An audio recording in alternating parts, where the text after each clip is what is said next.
So the ringleader of the cabal that is leading the United States, basically that has kidnapped the United States, true story, has used our special forces, our Coast Guard and our Navy to take over an oil tanker, a Venezuelan oil tanker. Now, their story is that this is oil that's going to a country it shouldn't, or somehow it breaks some kind of rule or law, and that's why they did it. Of course, they're always going to have a reason. Uh, doesn't everyone who gaslights you have a reason? They make you sound crazy. They make you feel like you're crazy. That's what's happening here. So let's dig into why did this man get our very specialized and amazing military to do something that is really against the law. And here's the thing, right? My spirit guides. Oh, by the way, I'm Susan Lynn. I'm a psychic medium. I predict politics. Thank you for joining me today. My spirit guides had been talking about Colin Powell, and they had been talking about Ollie North, and they've been talking about the weapons of mass destruction that were fake. Now, I know those three things don't go together, but guess what all goes together with those three things? Lies. Lies. Lies to the American people. They've been talking about this in past videos. And you know what? I think it's culminating now with the lie that this Venezuelan tanker was going to give oil to our enemy or to somebody that, had a sanction or whatever the reason was. They had a reason. Now, what's the real reason, right? Why would we not do the same to Russia, who truly is, at war with supposedly one of our allies? Why wouldn't we do the same to Iran? Why wouldn't we do the same to some of these other countries that truly we feel like we have a beef with? When did Venezuela become the evil axis or the axis of evil, that we need to actually board their oil tanker and take it over? But meanwhile, he is pardoning drug dealers, right? Like another reason why we're supposedly against Venezuela is because of these drug dealers. But meanwhile, this man is pardoning drug dealers by the baker's dozen. What gives? What is it about? And a lot of people would say it's about oil. See, this proves that we really just want their oil. This shows you their game. I'm going to disagree with that. Yeah, Spicy Susan is here today.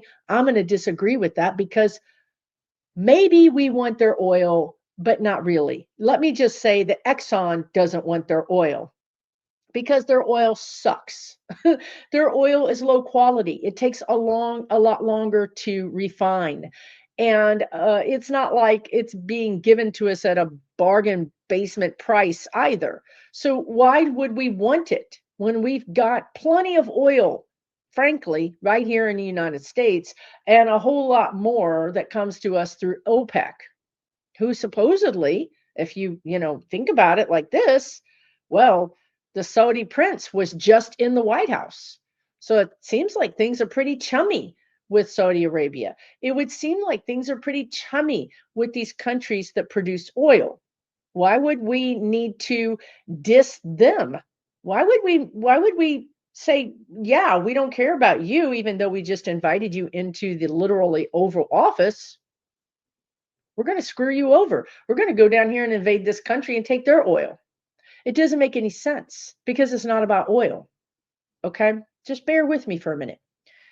It's not about oil. There's so many other sources of oil that would be easier for us to get than hijacking a tanker in the middle of the ocean. That's not the easiest way to get oil. Invading another country, not the easiest way, not the most cost-effective way to get oil. So if that's not the case, then what is it, Susan? Well, I'm going to tell you what it is. It's about being a bully. It's about showing another dictator that you're bigger than them, that your military can do anything, that your military can helicopter down onto an oil tanker and take it over. And you know what? That's just us being nice, because if we didn't want to be nice, we would just blow it up with a missile. This is Bully 101. right here being performed for you. Because you know what else is happening? Not only is Venezuela going, oh, wow, but so is all the other countries in South America and in Central America. And don't you know that every other country that doesn't have oil, that supposedly is our ally, is also going, oh, snap. They're now boarding vessels in international water. They're basically pirates. They're basically a despot.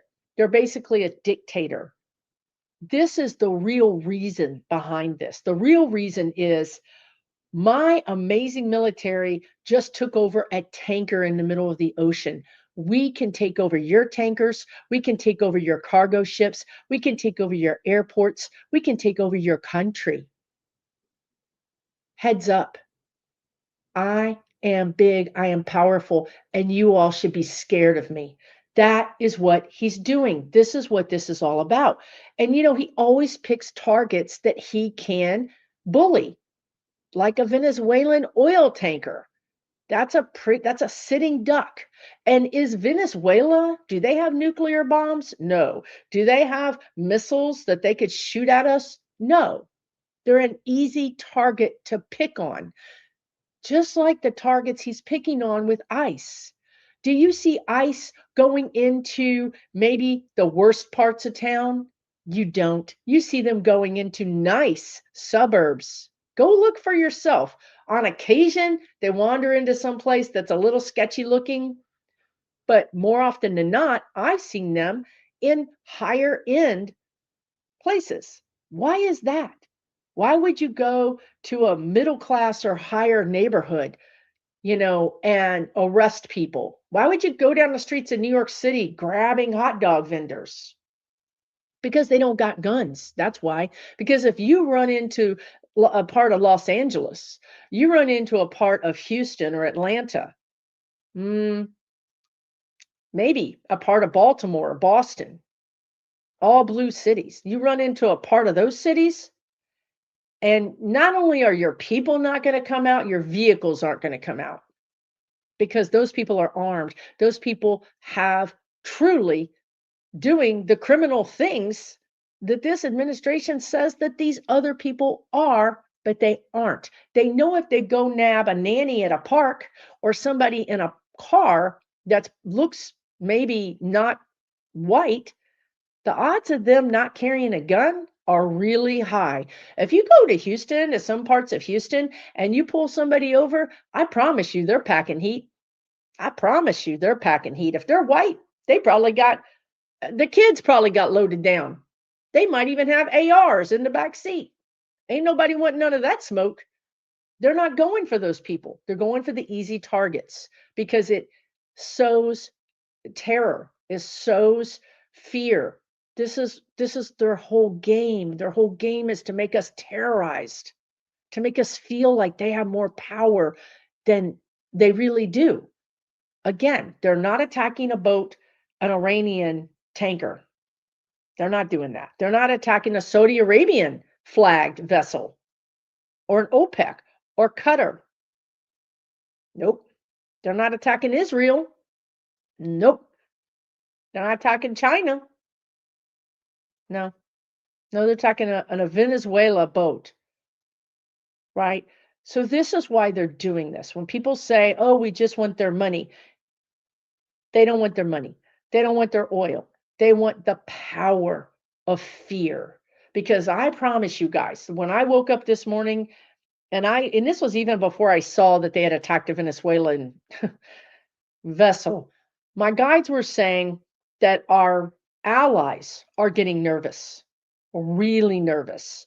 And even just all the countries are getting nervous because this is a madman. And he's got nuclear codes. I don't think he's going to use them. For one thing, he calls for that to happen. There's a chain of people that have to make it happen. And none of that chain wants to disappear from this earth. So I don't see it happening. But what can happen is he can get the Coast Guard, the Navy, the SEALs, the special forces to do his bidding. Why? because he can always make up some kind of excuse. He can gaslight us into it. He can find his own version of Colin Powell, who unfortunately, Colin Powell, I think, really believed. I think a lot of us believed that there were weapons of mass destruction. There weren't. And we slid down a slippery slide into there is no Colin Powell, because the Colin Powell we had was Admiral Halsey, and he took himself out. He retired. The people who really know what's up, who really understand what is happening, are retiring or getting out of the game. So you're going to see somebody that's completely okay with lying sit in front of Congress and say, look, we had every right to take over this ship. They've already said it. You even hear this on CNN and different news agencies saying the United States was in their rights to take over this ship. We were not. We were not within our rights. You are being gaslit once again. But the reason you're being gaslit is not because of oil, it's because of power. It's because he needs the media to spread his lies. And he needs Americans to believe his lies. And as long as that little dog and pony circus is going on, he's got power. When we stop believing his lies, when we start really looking at maybe what's behind the lie to see the truth, and then we stop watching CNN and Fox News and we stop giving them eyeballs and money, we'll get change in this country. But until that happens, there's going to be the dog and pony show is going to continue doing its thing because it's working. Because so far, so many Americans are believing this BS. Now, what I've said to you guys before is, well, Susan, what makes them stop believing this mess? And I've said it, and it's the only thing I think that really counts is money. Hit them in their pocketbooks. Nothing else is going to matter. They're not going to care. As a matter of fact, they're going to get mad that you're putting resources and getting an oil. You know, it would be one thing, the guides are saying, if our gasoline was $6 a gallon, right? If our gasoline was $6 a gallon, I think you could get a bunch of red hat wearing people and otherwise just red people to say, yeah, we need more oil. We need drill, baby, drill. We need to go do that.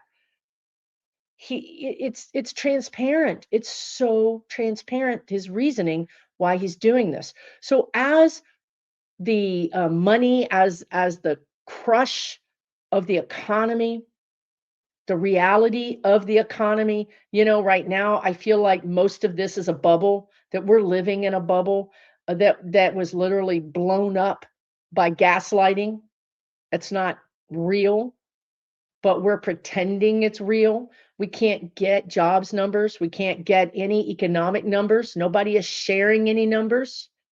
And yet people are going along and talking about expansion and talking about the stock market and talking about all of these AI huge businesses that are going to be, you know, centers that all these AI companies are investing in, even though when you run the numbers, it doesn't make sense.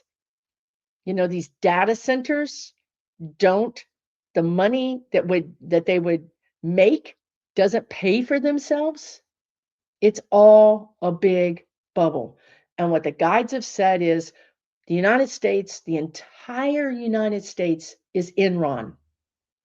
If you don't know what that is, you might want to Google it, because basically it was a Ponzi scheme. What the guides are saying is we are now, our whole economy is a Ponzi scheme. So that leads me to what is going to wake people up, which is the money. Meanwhile, yeah, he's going to continue kidnapping people. He's going to continue riding roughshod over our justice, over our democracy. That's going to happen. That's the dog and pony show that they talk about. That's just going to continue going around and round. But when these people get hit with the money, with the loss of their jobs, the loss of their money, and there's no government help, right? There's not going to be any government assistance. Well, you know, they just reminded me he spent what, billions of dollars bailing out farms. But I promise you, if you look a little deeper, because there's a history of farms getting bailed out. But when you look under the surface, most of that money goes to big businesses. You know, during the pandemic, we had those PPP loans. Well, a lot of people just got free PPP money. It wasn't a loan. They didn't have to pay it back. I've told you guys this story before because this is firsthand, my firsthand experience. Two friends, one's a Republican, one's a Democrat. This is my firsthand experience. One got a $20,000 that was a grant, never had to pay it back. $20,000. This person didn't have any employees. Nope. This person had no employees. They were self-employed. I'm not going to tell you not going to share all the details, but let's just say they were in an industry where you could be self-employed and not have employees. Okay. They got $20,000. I was there when this went down. Okay. They were told to go to a certain bank. That bank was an hour away from where they lived. Go to this particular banker, go to this particular bank. You're going to get your money. My other friend, Democrat, also self-employed, has their own business. Neither one of these people are making a lot of money. The Republican was making more, but neither one of them are like millionaires or anything. Well, her bank, the Democrat, her bank says you can get a loan. You could get a loan for $20,000. Okay. So she got a loan for $20,000, which she's paying back. She doesn't have employees either. They're basically the same. But one of them, because they went to the right bank, they got their money for free. Free. The other one is still paying that loan back. So when you're talking about government assistance for the farms, I promise you, the farms that are going to get the government assistance are going to be the big farms. We already know there's science. There's been studies that have been proven that whenever the farms get bailed out, Black farmers don't get the money. Somehow they're left out. They're on the bottom rung. The next higher rung is small farms. I guarantee you they're not going to get much money. Mid-sized farms, barely any money. All that money is going to go to big farms. So what I'm trying to say is that the little person is not going to get bailed out. There's not going to be any bailouts for the people that got laid off. There's not going to be bailouts for the people that can't pay their medical bills. There's just not going to be support for those people. And they're going to get some kind of rowdy. They're going to get really, really angry at the powers that be. And that is the tipping point. That's what brings us to a solution. That's probably the biggest impetus, the biggest pressure point. The next pressure point is what I've always said is these oligarchs, the American oligarchs. I've done videos on all of this, right? Like I've explained all this. It all has come true. The foreign oligarchs have compromise. I've been saying this for 6 years. Have compromise on Congress, Democrats and Republicans. That's why they keep voting for our own demise, because they got to keep themselves alive. Because this is not just compromise like, oh, you screwed around on your wife or you're gay. This is compromise that could put you in prison. This is illegal compromise. This is, once I show this to the people, you will be in prison. If that doesn't work, then guess what? We will intimidate you and show you that we can unalive you out of a window. Now, all of a sudden, you're going to do whatever you need to do to stay alive. And if that means screw over your constituents, that's what that means. So the foreign oligarchs, they don't want to take over the United States. They want to destroy the United States. And they've done it without firing a shot, right? They've completely destroyed us from the inside out, just like a Trojan horse attack. But we have the American oligarchs I told you about. The American oligarchs, well, they want no taxes. They want no minimum wage. They don't even want a safety net. They don't care about us either. They don't care about Americans. But what they care about is their own patriotism. And what they care about is that they can live a life that they can be celebrated. Yeah, we go back to the Russian oligarchs. Well, they lost everything. They can't come to the United States. The ones that are still alive, they can't go be celebrities, you know, in Italy or on the beach or in their yachts. All that's gone. They're pariahs. So the American oligarchs, they're like, we don't want to be a pariah. We don't want to be dead. So let's make a deal, right? It's worth it to us to make a deal with these workers, to make a deal with the American people, where maybe our taxes go up 5%. Now, remind you, in the 50s, 1950s, their taxes were over 50%, right? So now, whatever they are, 19, 20%, who knows? So they pay 25% taxes. Oh my God, the pain and the agony. But the Democrats will say, "Hey, we won. We won. We got more taxes out of these people. We saved democracy. We got rid of the bad people. We're going to stabilize the country," because that's what I see happening, right? And I'm not saying that's a bad thing. I'm saying that, I mean, and certainly given how bad things are, that would be like a miracle, right? Like we would all cheer that. That would seem like the most amazing thing ever to happen. But here's what I want you to keep in mind. They've slid the bar so far to the right that when we take over, we're not going to move the bar very far at all. We're just going to try to stabilize the patient. We're going to try to just stabilize the country. We're not going to try to stabilize the country and then turn us into Denmark, unfortunately. So that's starting out with Venezuela and attacking Venezuela. I think I've gone through kind of quickly why we're here, what is happening behind the scenes, and how we're going to get out of it. So I feel like we're going to get out of it by stabilizing the country. I feel like the American oligarchs are going to have to make a deal because in this, the way this is playing out now, the foreign oligarchs are going to start arresting the American oligarchs. If you're a big multi-billionaire and you're not going to play their game, they'll just arrest you. Because we know after Hitler that nobody is safe. First, they went after that person, then they went after that group, and then they went after that group. And there's nobody who's safe. And they're going to start figuring out, oh, snap, the Liz Cheneys of the world might not be safe. Well, when that starts happening, you better believe change is going to happen very quickly. You better believe change will happen very, very quickly. And I would say to you that it's happening right now in the background.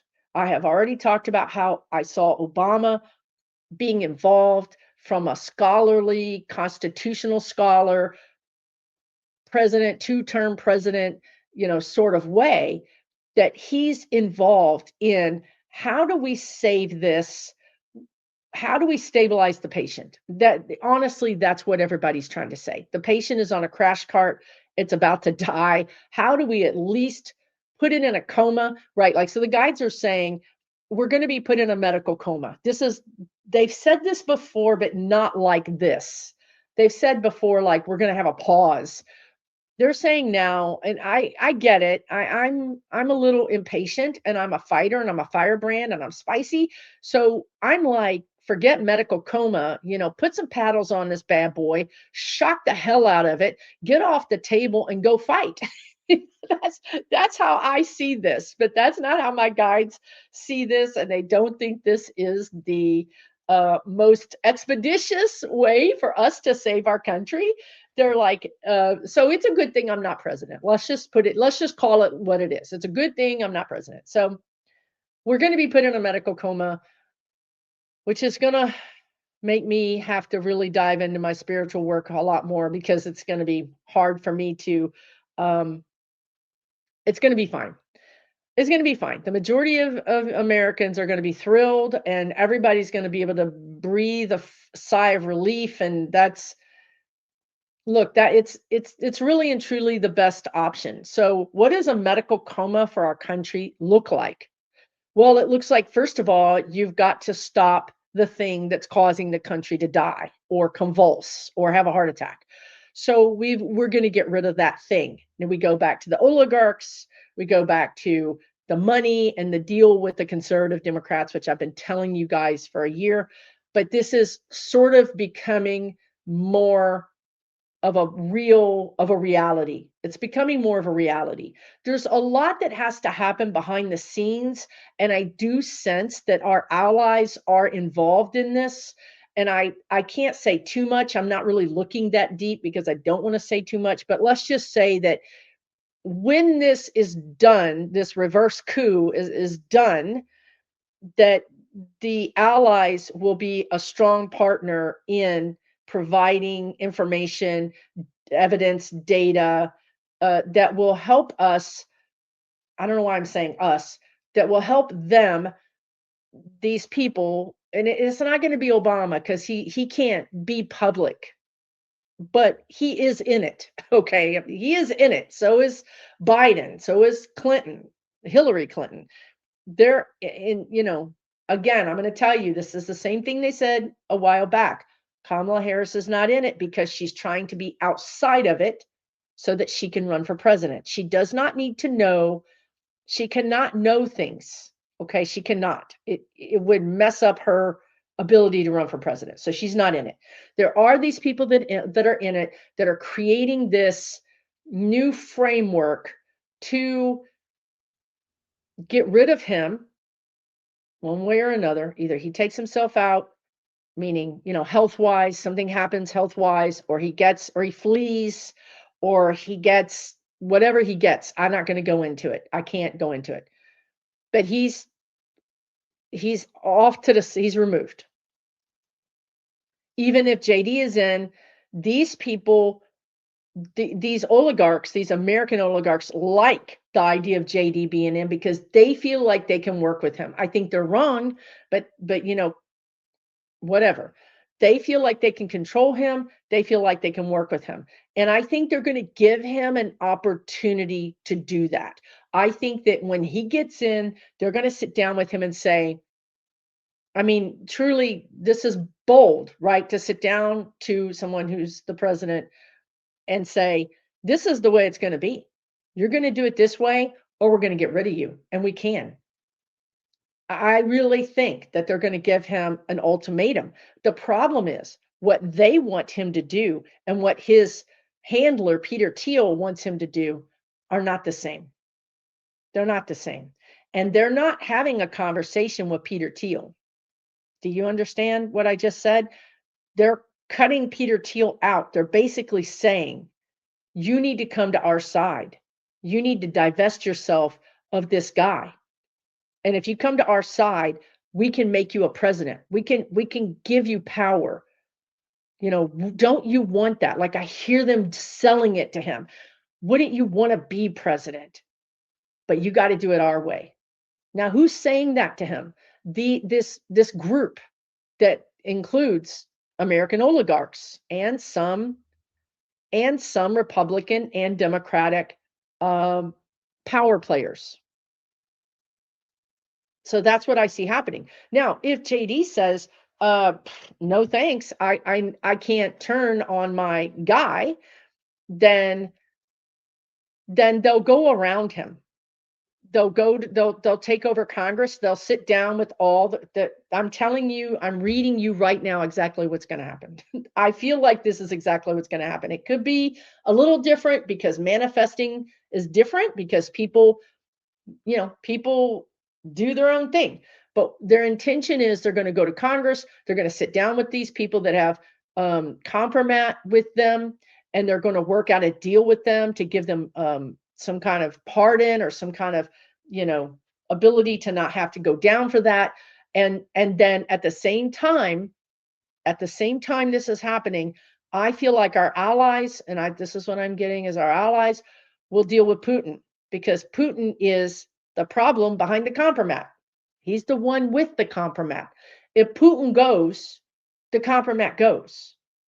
It's like all of your bookie bets. You owe the bookie millions of dollars. You owe the loan shark billions of dollars. You're never, ever, ever going to pay this off. Therefore, now you're theirs. Well, the loan shark died. The bookie died. Whatever happened to them, what would you do? You would pretend like you never ever met that loan shark, like you never ever gambled in your life, like there is no compromise against you. You're a free person. So you see how difficult this is on a world stage to maneuver all of these things to happen kind of within a time frame. It can't be a year. It has to be within weeks or months.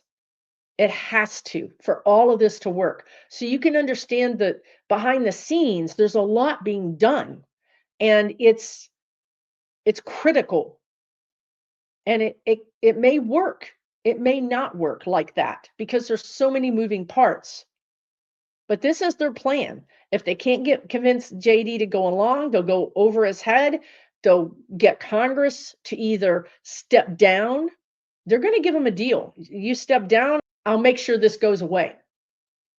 That's the level of power we're dealing with. That isn't presidential, but it is power. They can make things happen, right? Make leaders disappear. This is where we're going, because we can't continue down this road, because now he is FT, whatever you want to call him, he is attacking countries' sovereignty. The guides are saying this. He has jumped out of his lane. He whatever their plan was, whatever the timeline on their plan, has now gone to mission critical. Like it's gone from we'll do this in April, we'll do this in June of 26, to we're going to do this, like we have to do this as soon as we can. It's now critical mission is what I got. So I'm going to just do this today. I'm just talking very short video because I've actually got to be somewhere, and I just wanted to get this out while it was fresh in my mind. I'm going to come back and do your questions tomorrow, but today this will be the video, but I will continue answering your questions tomorrow. I'm channeling, I think this is good. I know that I said that I would be mad about us being in a coma. What does that mean? It just means that things are flatlining, meaning nothing bad is happening, nothing good is happening. Okay? We're in a coma. But that's, at least we're not attacking other boats. At least we're not attacking other countries. At least we're not, things aren't getting worse. Things are not getting worse. We've stabilized the patient. Things are sort of flat for a little bit.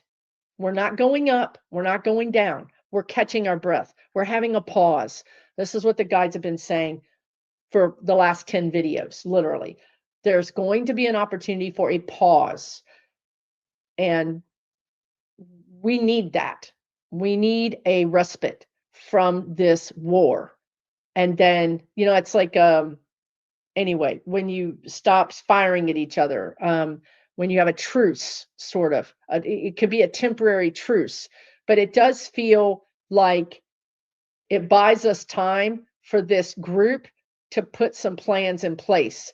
And then the last thing is, I have now gone straight into progressive land. I want to be a democratic socialist.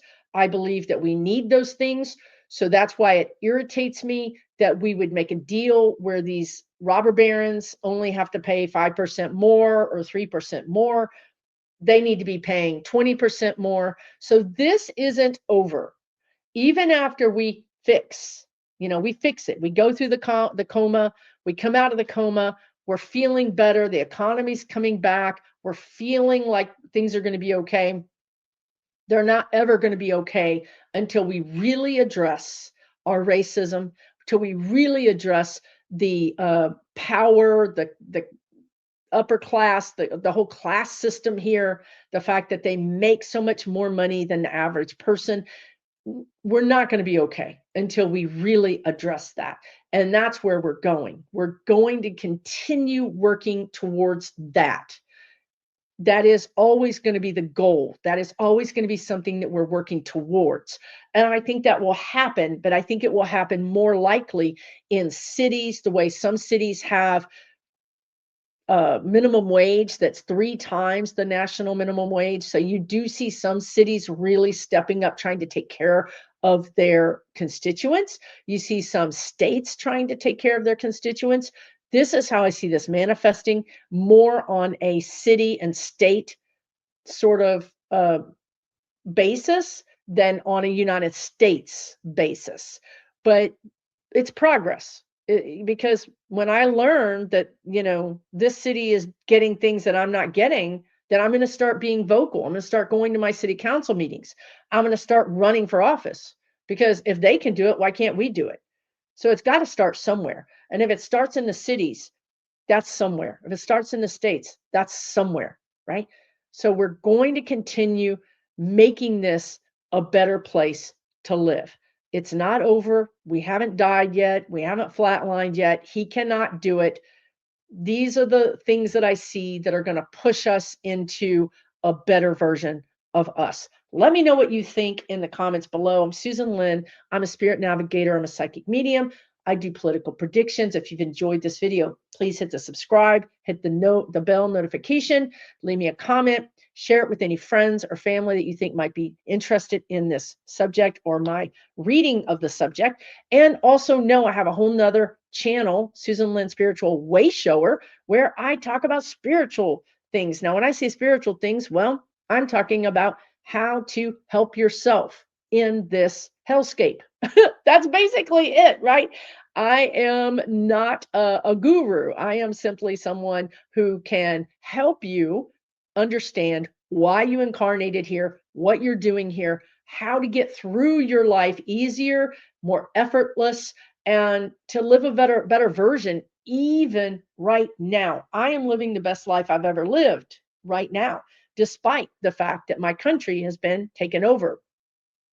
It's possible. You can live the best life you've ever lived in your life in the middle of this hellscape. Yes, having been laid off. Yes, having no money. These videos are free, you guys. Check out my other YouTube channel, Susan Lynn, Spiritual Way Shower. If you want a community where you can join up with people just like you and talk safely, truly be safe, not have trolls, not have people yelling at you, not have people coming for you. I created a community off of this complete platform, off of Facebook. It's not connected to any of these things, because you know what? My spirit guides warned me that this was all going to happen. And they said, Susan, create a separate YouTube channel, create a separate community, because this is not safe. What you're doing, speaking out against this place, this government, doesn't mean that you can always do it. This was years ago. They told me to do this, right? So I did it. If you want to join us over there, I welcome you. You can learn more about all of that at SusanLynnMedium.com, SusanLynnMedium.com. Wherever you are, take really good care of yourself. We're just about ready to hit bottom. Ugly, nasty, not 1 star, would not recommend, but we're going to come out the other side. And then we're going to be able to put our mark on the new version of the United States of America. Take really good care. For entertainment purposes only,